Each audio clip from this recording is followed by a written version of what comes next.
I got, this is tier 2 on the map, a river supreme.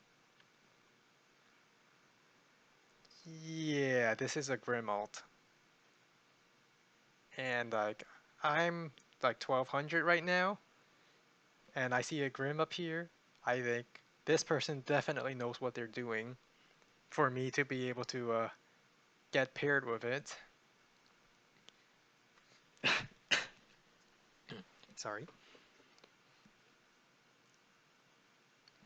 And Eagle benefits from stalling, and this Grimm is all about attacking. So even though I definitely have the advantage since Eagle is just definitely a better CO, I know this player knows what they're doing, and I know they will be hyper aggressive because they're Grimm and I'm Eagle. But let's see how it goes. I go for my airports, I go for turn 1 property captures first, opponent does the same, and yeah, I also, well, instead of going for the center here, I went for this back property first. But I suppose going for the center property over here is a better choice, actually, now that I think about it.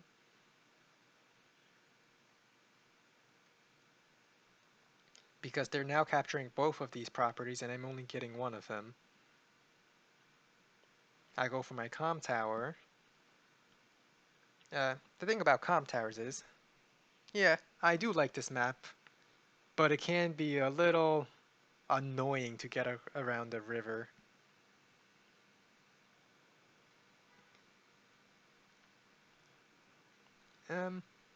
Yeah. Uh, I go for a battlecopter first because I know Grimm definitely doesn't want to do anything while I have a battlecopter without an anti-air response. At least, not yet. And the battlecopter has just enough movement to cover the city. And sends the tank down. It's better that Grimm fights on this side because 2 bases and an airport is better, more capable of reinforcing the bottom, whereas my base and airport is more capable of reinforcing the top.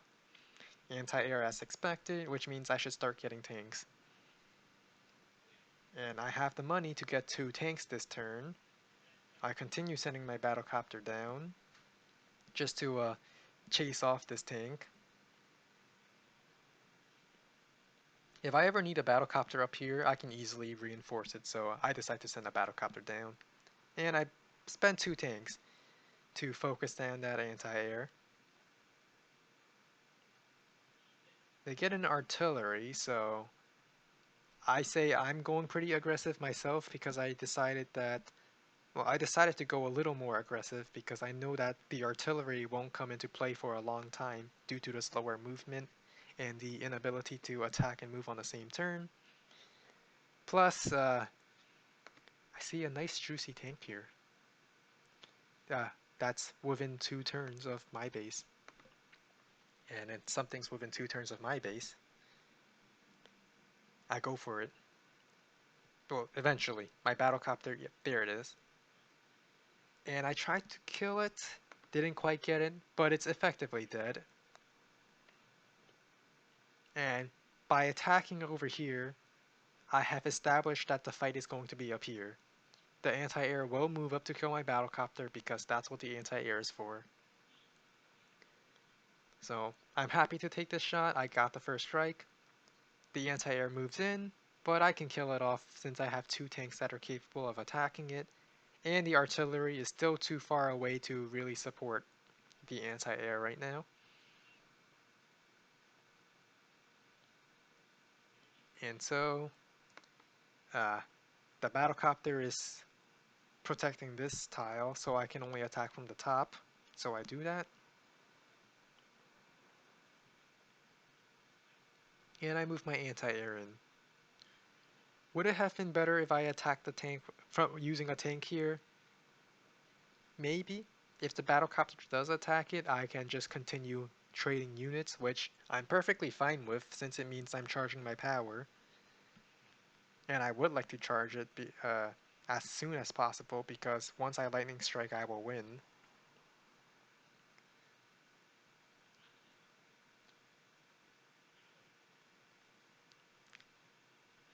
This was a little ambitious, but I knew that if I trade infantry for infantry, I have more infantry, so it's winning if we trade one for one.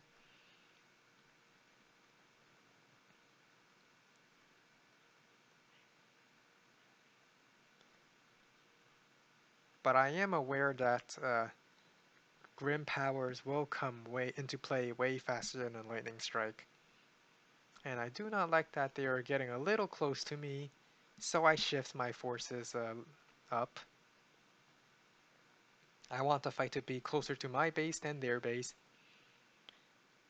and so they go for their comp tower. I don't blame them for taking the. I don't think it's a bad thing that they neglected the comp tower for so long. I mean, a 10% bonus on a 130 is way less significant than a 10% bonus on 100. Like, just it will go up to 140, but like relative to Grimm's already high firepower, it's not much of a improvement compared to my base firepower of just 100. But instead of meeting me head on, they decide to shift down as I'm shifting up. And this is when the worry begins because what if they go for an HQ cap? Their power might be active to help them with the HQ, but my lightning strike is definitely not going to be active by then. So so now I have a choice. Do I go for their HQ or do I go defend mine? And I chose to split a little bit of both. I sent enough forces to be annoying up here, but I knew I definitely had to start sending vehicles down here. So one battlecopter to deal with tanks, and two tanks to deal with any anti-air. That should be enough. The rest will go down here and defend.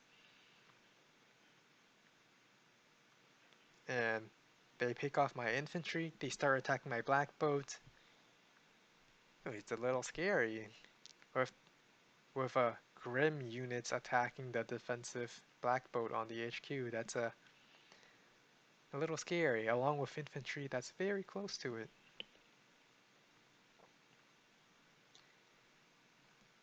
So,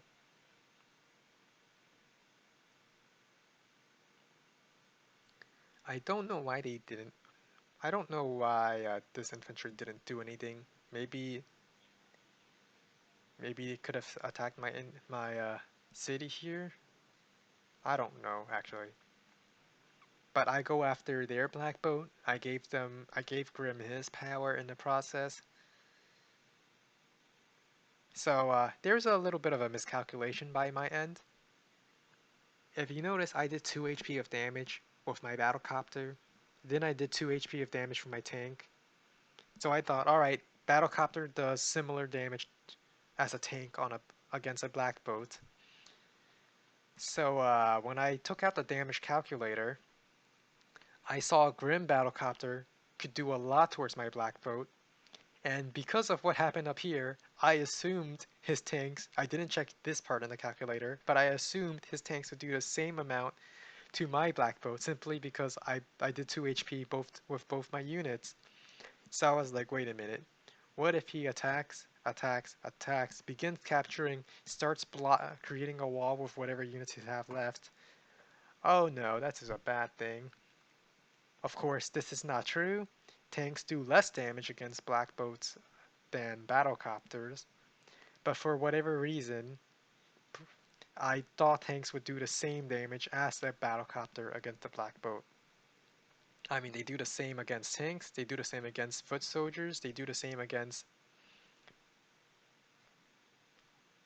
Actually, that's about... I don't actually know the damage values, I just know they do the same against most things. But turns out, battlecopters can actually damage naval units, whereas tanks can't. So, sacrifice the infantry to soften up my tank to get the shot, and parent using the damage calculator, it was actually impossible that they kill this black boat right now. It was just a wrong assumption I made. I should have moved my tank over here and this infantry over to block it. So that was also a miscalculation on my, well, a mistake on my end, but not game losing since I am still equal.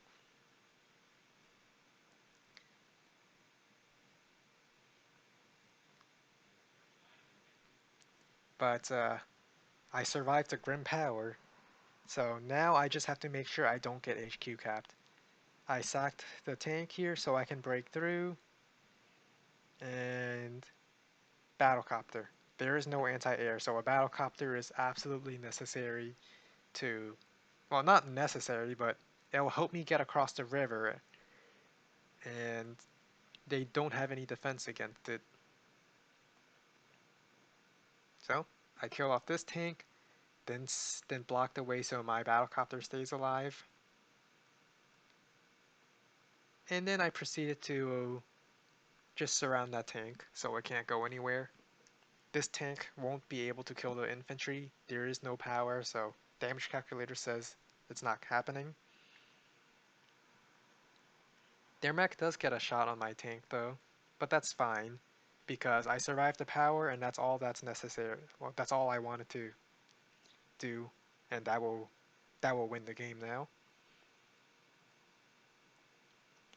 So now that I have a lightning strike, now it's time to win because that's how strong Eagle is. So I begin attacking. I just go in without a single care in the world because the game is over now.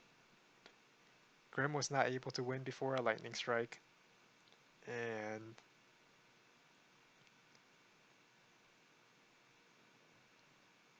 yeah, just wiping everything out. The artillery can't shoot at anything. I decide to get rid of the mech.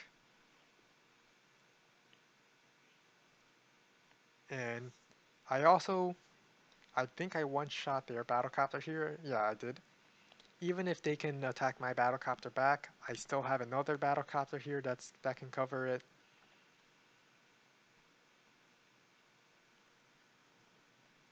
And I'm also likely getting this property, so the income isn't going to be down. But yeah, that's it. I know I had the advantage the pretty much the entire game, but it's still scary because you see a Grimm Alt this high in the global league. Like you know that's a sign that you know the player knows what they're doing, and it is scary. But yeah, that's about it.